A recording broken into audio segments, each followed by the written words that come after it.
അതെ, ഒന്നും പറയണ്ട. ആദ്യം അവളെ വിളിക്ക. അവളെ കൊണ്ട് ഉടനെ.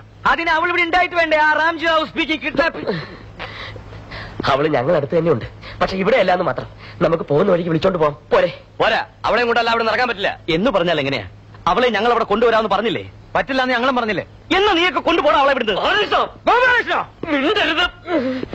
ഇത് അവരും കൂടി അറിയിട്ടാ മിണ്ടിപ്പോയിരുന്നാ പറഞ്ഞത്. പ്ലീസ്, ഞങ്ങൾ പറയുന്നൊന്ന് വിശ്വസിക്കണം. ഞങ്ങൾ അവളെ അവിടെ കൊണ്ടുവരാം. ഉറപ്പായിട്ട് കൊണ്ടുവരാം. സത്യം പറഞ്ഞ അവളെ ഞങ്ങളുടെ കയ്യിൽ നിന്ന് വേറൊരാൾ തട്ടിക്കൊണ്ടുപോയി.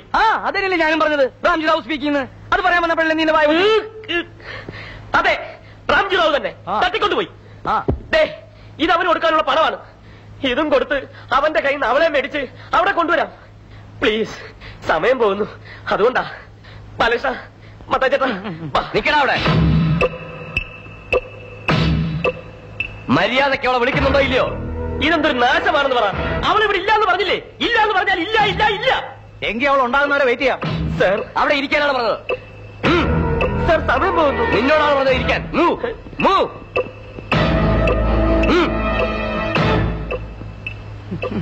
ഇതിനാണല്ലോ ഞാൻ നിനക്ക് മെഴുതിയത്. ഞാൻ എവിടെ ഇരിക്കണ്ടേ സാറേ? ഞാൻ എവിടെ ഇരിക്കുന്നു?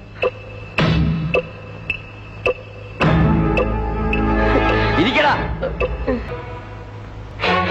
സർ, സമയം പോകുന്നു. മിണ്ടരുത്. പന്നി. ഓ, ഇരിക്കടാ. അനങ്ങരുത്. കടക്കണ പുറത്ത്. കടക്കാൻ. എൽദോ, വെറുതെ അലമുണ്ടാക്കരുത്. ഞങ്ങളുടെ നാടകത്തിന്റെ റിഹേഴ്സൽ നടന്നുകൊണ്ടിരിക്കുകയാണ്. ഇത് ഞങ്ങളുടെ മെയിൻ നടന്മാരാണ്. ഇവരുടെ കയ്യിലിരിക്കുന്ന കളിത്തോക്കാണ്. കളിത്തോക്ക? മിണ്ടാതിരി. കളിത്തോക്കാണാശനെ. കളിത്തോക്കാണെന്ന് വെച്ച് ഇവരെന്തെങ്കിലും ചെയ്താലുണ്ടല്ലോ ഞങ്ങളുടെ വിധം മാറും. ഇവര് ഞങ്ങളുടെ മെയിൻ ആളുകളാ. ആഹാ, എന്നാ ഈ മെയിൻ പന്തിനെ തന്നെ ആദ്യം അടിയടാ.